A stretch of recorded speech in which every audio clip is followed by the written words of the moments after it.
Okay, so picture this. You're at the starting line of a race. The engine's revving, your hands are gripping the wheel, the light turns green, and you just slam on the gas. You're expecting it to be a tight contest, right? A real competition. Exactly. You expect to be, trading paint with the other cars, fighting for that top spot. Sure. But instead, you look up, and the person in first place isn't just ahead of you. They're on a different part of the track.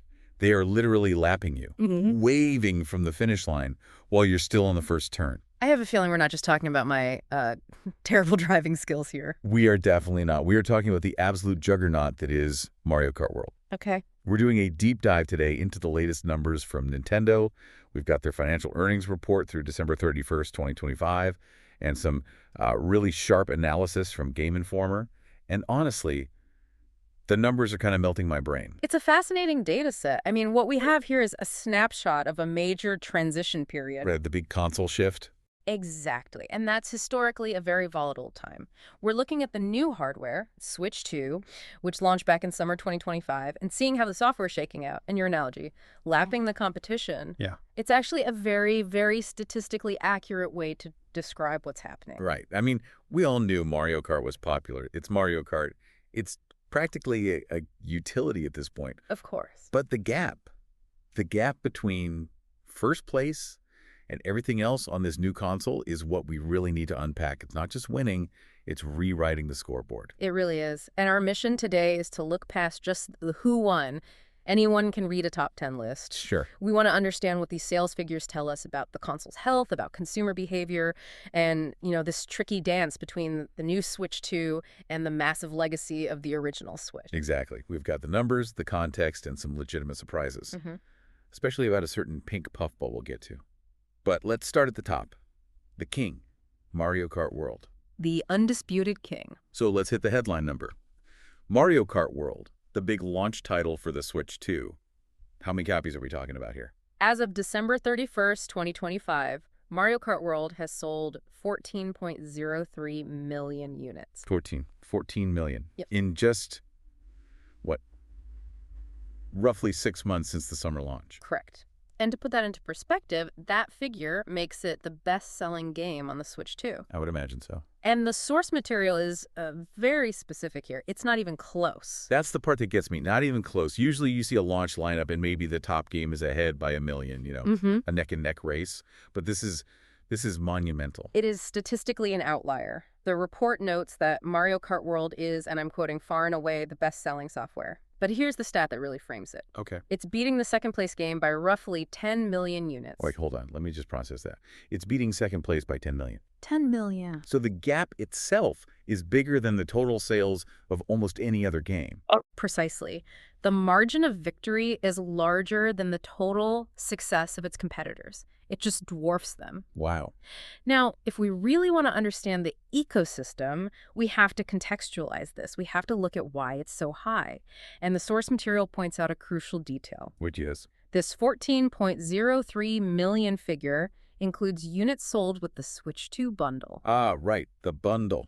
A classic console plus game box. So if you bought the console, you probably got the game whether you specifically asked for it or not. Exactly. It was the marquee launch title. So in many ways, Mario Kart World became the default experience for the Switch 2. Yeah. If you were buying the system last summer, you were likely buying it to play Mario Kart. Or it just came with it. It became the killer app in the truest sense of the term. It's like the standard issue equipment. You get the power cord, you get the controller, you get Mario Kart. It's almost like infrastructure rather than just software. That's a great way to put it. But still, even with a bundle, 14 million is a massive attach rate. It feels like almost everyone who has the new console has this game. It suggests a near universal adoption among early adopters.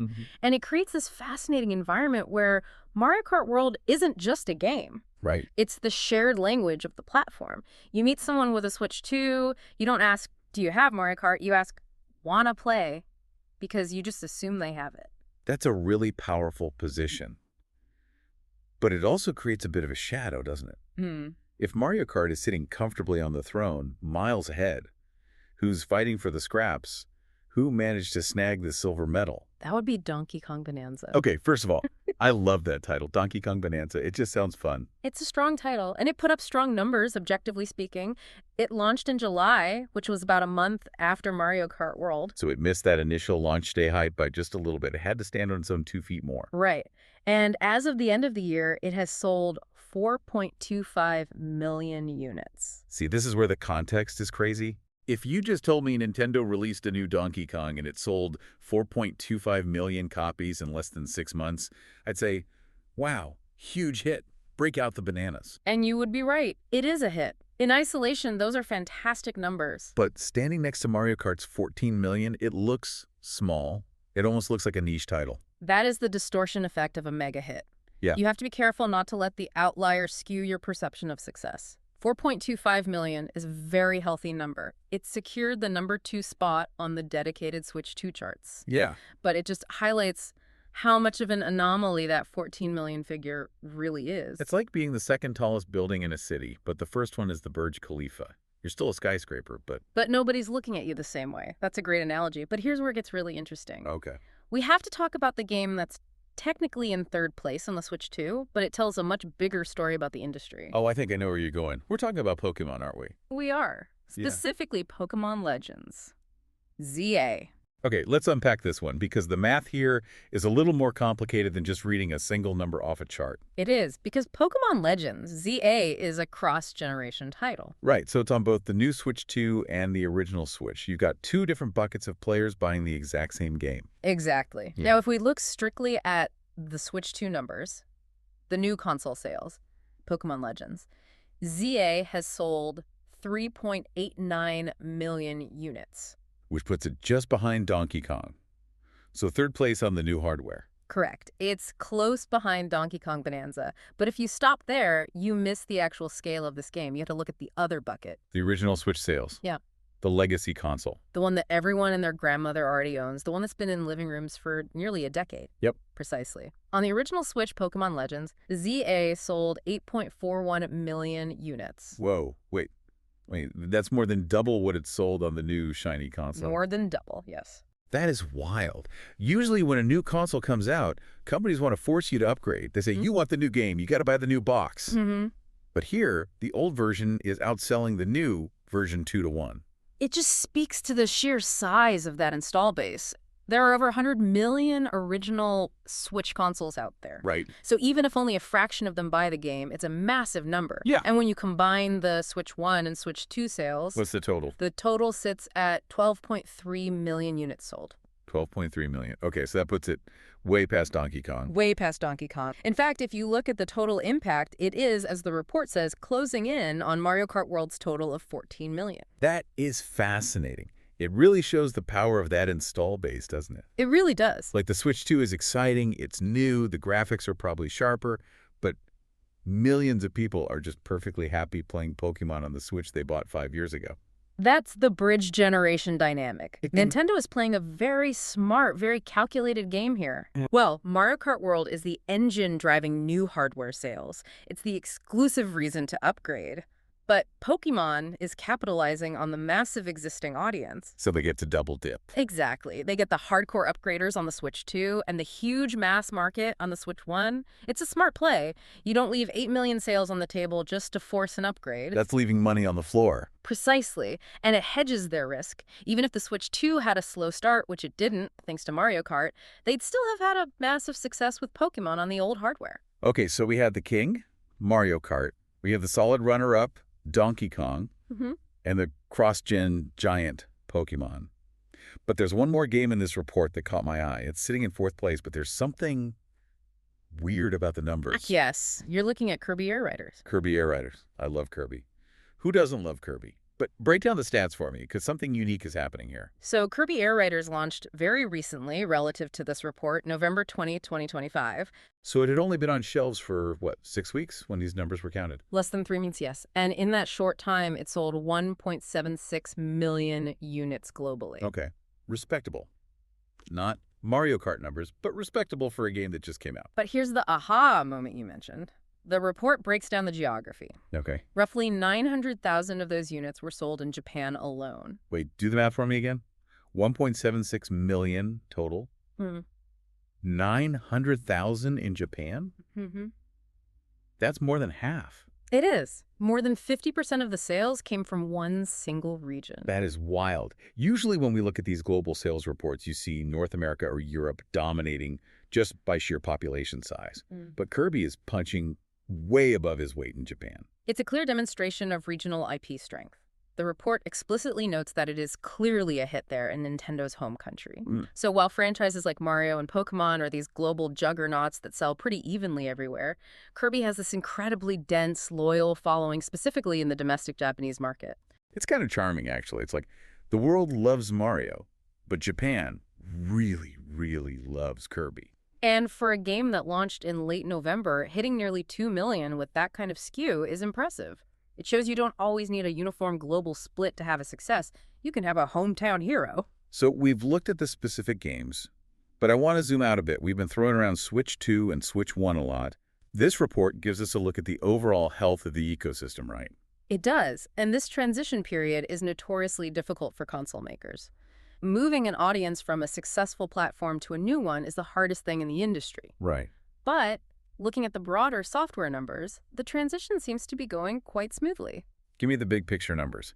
How's the new system actually doing in terms of total games sold? So for the Switch 2, the new hardware-software sales totaled 37.93 million units. Almost 38 million games. And remember, nearly 13 million of those are Mario Kart. Right. But that leaves about 24 million units coming from other titles. The earnings report mentions this steady increase in software is driven by a wide variety of titles released by software publishers. So it's not just a Mario Kart machine. There's a library building up. People are buying other things. Exactly. It's a solid lineup, as they put it. The ecosystem is functioning. But we cannot ignore the original Switch. The old faithful. How's it holding up? Is it collecting dust? Far from it. The report states that original Nintendo Switch software totaled 108.93 million units. Over 100 million games sold. Yes. For a console that's already been replaced. Yep. Now we have to look at the trend line that does represent a decline. It's down 12.1% year on year. Which makes sense. People are buying the new thing. Gravity kicks in. The decline is natural and expected. But the raw volume, over 100 million units, is staggering. It shows the original Switch is still a juggernaut. Yeah. It's generating massive revenue. In fact, the report links to a story confirming the Switch is officially Nintendo's best-selling console ever. Ever. Beating the DS. Beating the Wii. Officially the best-selling ever. And that legacy install base is why you see numbers like we saw with Pokémon. You can't just turn off a user base that size. It's like a massive ocean liner. Yeah. You can't just turn it on a dime. It's going to keep moving forward just on momentum. And Nintendo is still supporting it.